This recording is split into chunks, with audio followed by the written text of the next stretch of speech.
Money. Some have it, some don't. Some have mastered it, but most are still chasing it.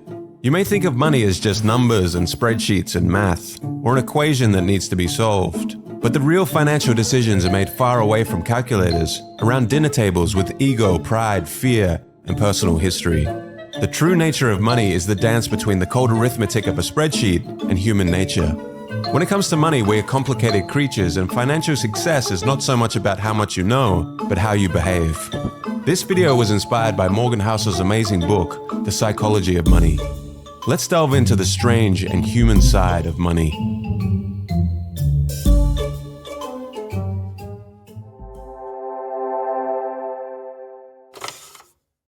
Your financial DNA. You aren't crazy.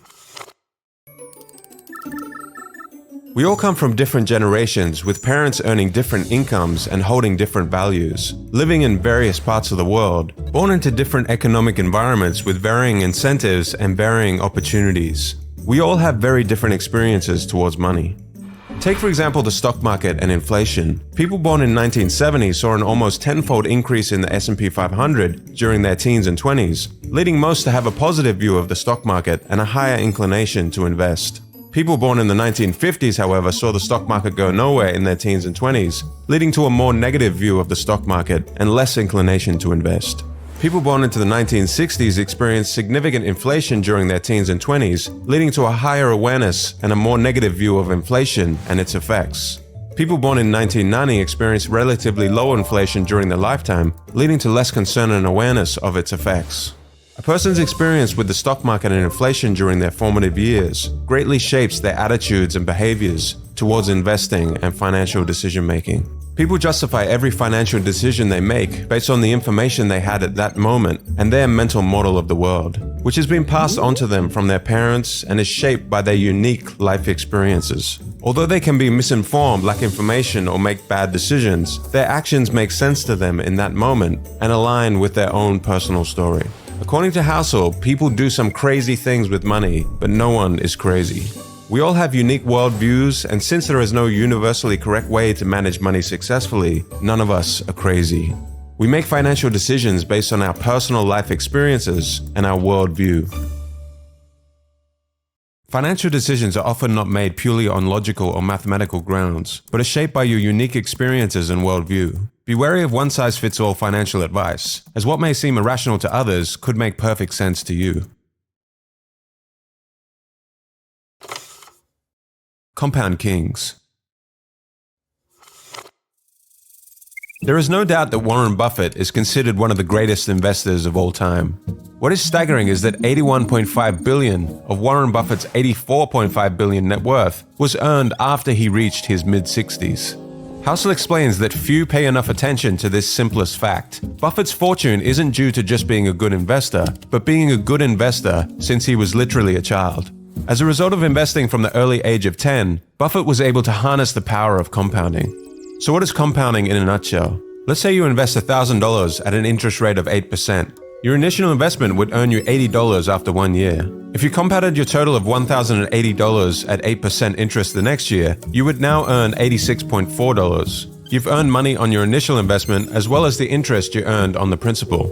An investment compounded over time gains interest not only from the original investment, but also from the interest generated on top of the original investment. The counterintuitive nature of compounding makes many of us not realize how extreme the results can be. Warren Buffett began seriously investing at the age of 10 and had a net worth of $1 million by the age of 30. Let's imagine an alternate reality where Warren Buffett behaved more like most young men in their 20s and used a lot of his early income on traveling and a few nice cars.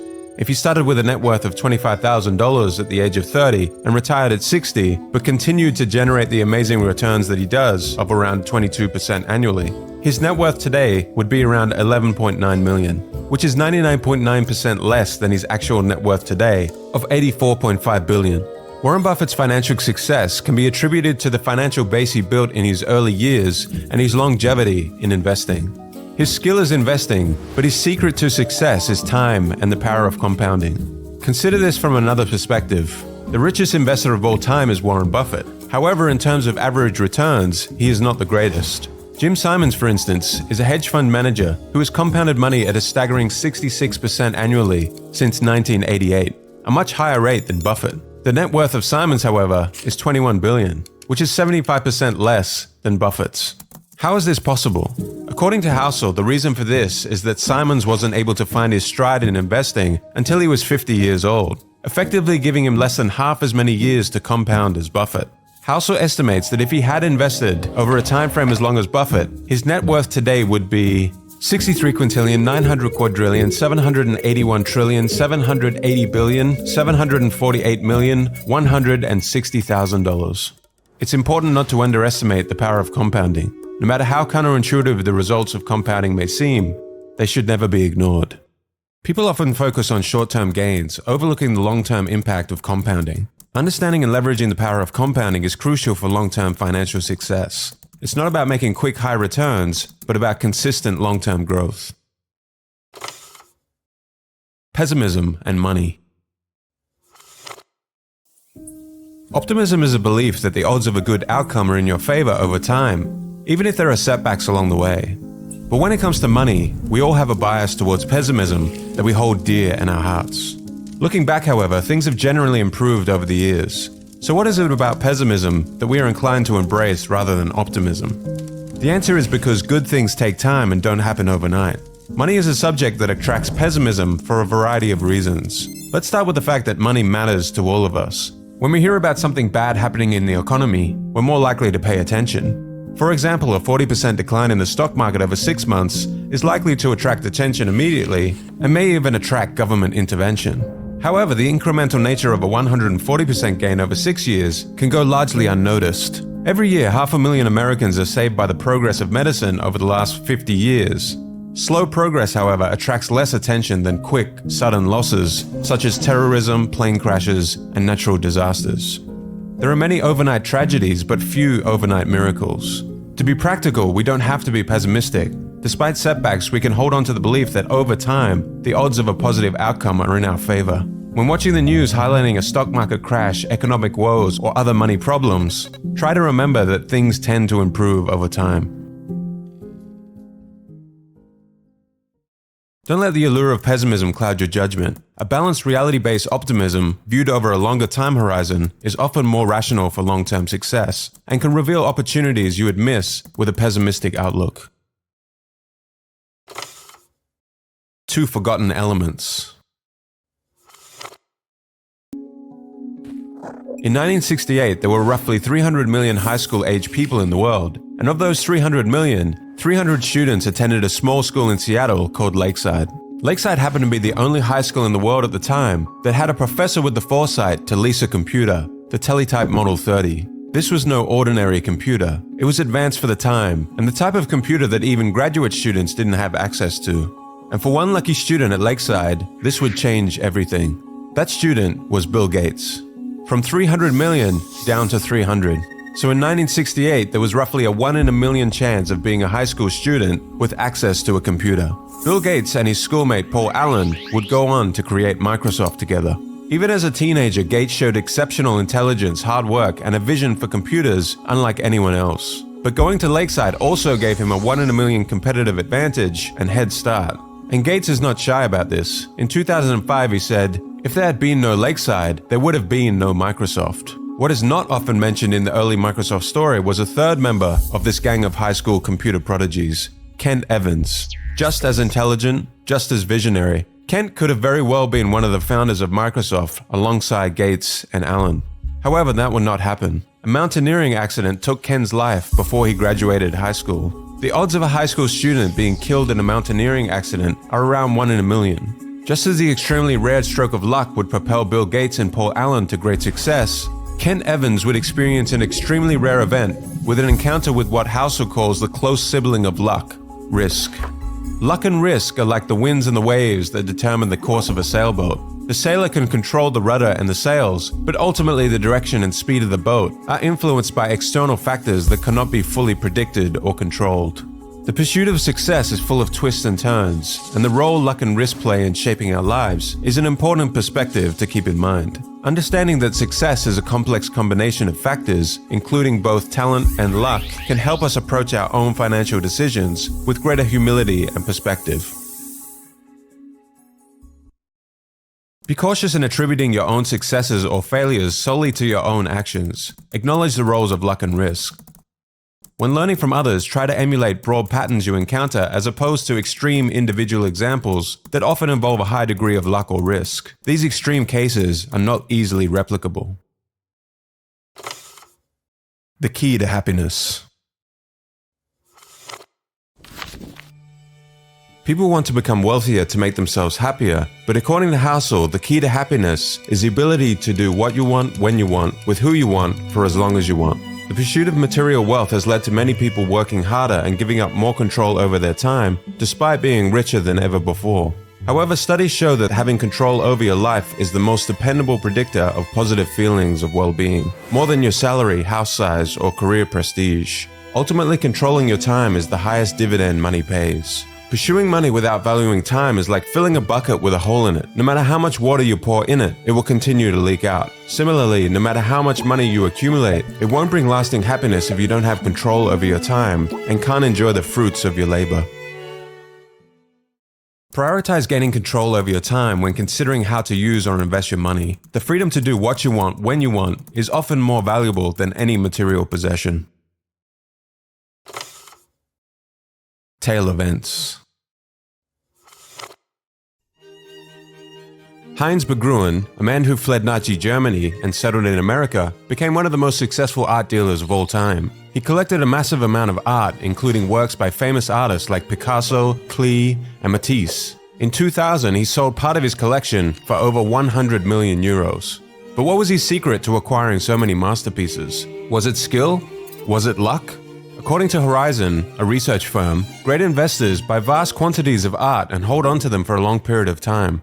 They wait for a few of those paintings to become well known and worth a lot of money, even though most of the paintings they bought were not worth very much. In other words, it's not about being right all the time, but having a diversified portfolio and waiting for just a few winners to emerge. Perhaps 99% of the work someone like Berggruen acquired in his life turned out to be of little value. He could be wrong most of the time, but that doesn't particularly matter if the other 1% turns out to be the work of someone like Picasso. These events are known as long tails, when a small number of events can account for the majority of outcomes. The long tails of Berggruen's art collection are what led to his ultimate fortune. The story of Berggruen teaches us a valuable lesson about investing, and this long tail concept also applies to many aspects of business and investing. The obvious example is venture capital. Most of the startups in a VC fund will fail and lose money for the fund, but all they need are a few outlier startups which make 20x returns to make up for these losses. Take Amazon for instance. In 2018, it drove 6% of the returns on the S&P 500, even though it is just one company. And if we look inside Amazon, its growth was largely driven by two tail events, Amazon Prime and Amazon Web Services. These two products alone more than made up for all of Amazon's less successful experiments, such as the Fire Phone or travel agencies. After the disastrous release of the Amazon Fire Phone, rather than apologizing to shareholders, Jeff Bezos said, "If you think that's a big failure, we're working on much bigger failures right now. I'm not kidding. Some of these are going to make the Fire Phone look like a tiny little blip." Bezos understands that it's okay to make mistakes and fail with most products if the process creates the 1% of tail event products that drive everything. Tail events are mostly unintuitive and hidden from us because we only see the finished products and not all the failures along the way that led to that finished product. Housel in the book uses a real-life example of a stand-up comedian. When you're watching the Netflix special, you're probably saying to yourself, wow, this comedian is amazing and hilarious. But what you aren't seeing are all the trial and error failed jokes that the comedian tried out in small clubs all around the country before doing the special. The Netflix special is the 1% compendium of all the tail event jokes that actually made people laugh. 99% of the jokes along the way were probably just okay. When it comes to investing, even though long tails are prevalent, most of us ignore them. When things go wrong, we tend to overreact. As soon as you accept that tails drive everything in business, investing, and finance, you realize lots of things may go wrong, fail, or fall apart. Remember, out of nearly 500 stocks Warren Buffett has picked, only 10 have made the majority of his money. Good stock pickers will only be right half of the time. Good leaders will only make good decisions half of the time. The fact that you might be wrong sometimes doesn't mean that things won't work out over time. In the end, the outcome can be determined by only a small number of events.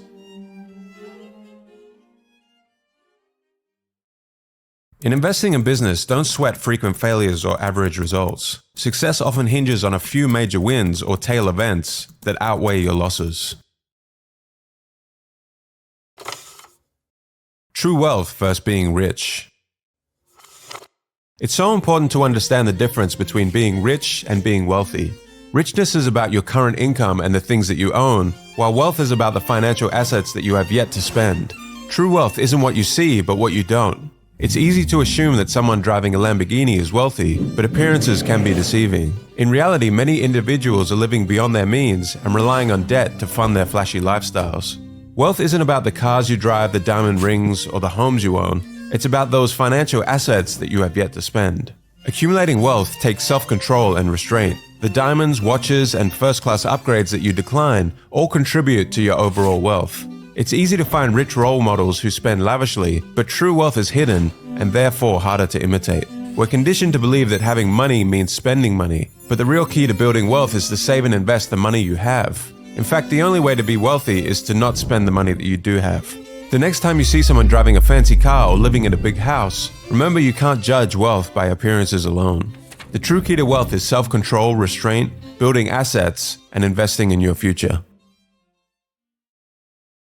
Aim for long-term financial security by accumulating valuable assets. Rather than equating wealth with material possessions like flashy cars and luxury goods, focus on building true wealth, not just the appearance of being rich. The real price. Imagine you're climbing a mountain with the goal of reaching the peak and admiring the amazing view. Maybe you will get sunshine that day, maybe rain. You may get lost, you may fall and injure yourself. The difficulty of the climb is not always apparent until you're in the thick of it. From the ground looking up, the path to take may seem obvious, but along the way you will certainly need to reassess and change your path to the peak. You are under no illusion, however, that there will be some golden escalator that will safely take you to the peak. You understand before the climb that this uncertainty and risk is just the price you have to pay to get to the top. But when it comes to investing in the stock market, many people think they can avoid the uncertainty and risk and get something for nothing. Housel likens the stock market to getting a new car. If you want to get a new car, you have three options. You can buy a new car, buy a used one, or you can steal one. The new car is a higher price, but the reward is greater. Think of the new car like aiming for 12% returns from the stock market. The used car is cheaper, but also comes with less reward. The used car is a much safer investment, but only returns 4% per year. Stealing a car is like trying to get something for nothing. 99% of people would avoid stealing the car because the consequences outweigh the benefits. However, when it comes to the stock market, people seem to be under the impression that they can take option 3 and steal from the market. They try all kinds of tricks and strategies to get good market returns without paying the price, attempting to sell right before the dip or buy before a boom. Consider, for example, wanting to earn an 11% return over 30 years in preparation for your retirement. From 1950 to 2019, the Dow Jones Industrial Average has returned about 11% per year. Over those 69 years, however, of course, there have been many high highs and low lows. For many, the sight of their investment going up and down can be traumatic, so they try to get in and out quickly without paying the price of volatility and uncertainty over the long term, akin to trying to steal the car. The price you must pay is not just about dollars or cents when investing. It's about accepting the emotions that volatility, fear, and risk can bring. Recognizing that successful investing comes with a price is crucial. The price is not immediately obvious, but you have to pay it, just like you would for any other product. The key is to convince yourself that the market's fee is worth it, and it's an admission fee worth paying. There's no guarantee that it will be, but if you see the admission fee as a fine, you'll never enjoy the experience. Be willing to pay the price once you find it. View market volatility as an admission fee for the potential of higher returns, rather than as a fine for doing something wrong. This mindset will help you stick with your investment strategy for longer time periods and during tough times. Hedonic treadmills. Enough. No when enough is enough. Become familiar with the concept of hedonic adaptation, or the hedonic treadmill. Every time you hit the goal, you keep moving the goalpost further ahead. You need only look at the demise of Bernie Madoff and Gupta, two men who already had everything and were ultra wealthy, but all the money in the world would never have been enough, both resorting to crime to make even more money. The pursuit of wealth and success without a sense of knowing when enough is enough is like climbing a never-ending ladder. No matter how high one climbs, there is always another rung to reach for, and the pursuit can become all-consuming, leading to a lack of happiness and fulfillment. Set a stable goal for what enough means to you. Otherwise, rising expectations will keep you perpetually unsatisfied and prone to needless risks. Be aware of the pitfalls of social comparison. Instead of endlessly comparing yourself to others, focus on what truly brings you happiness and fulfillment.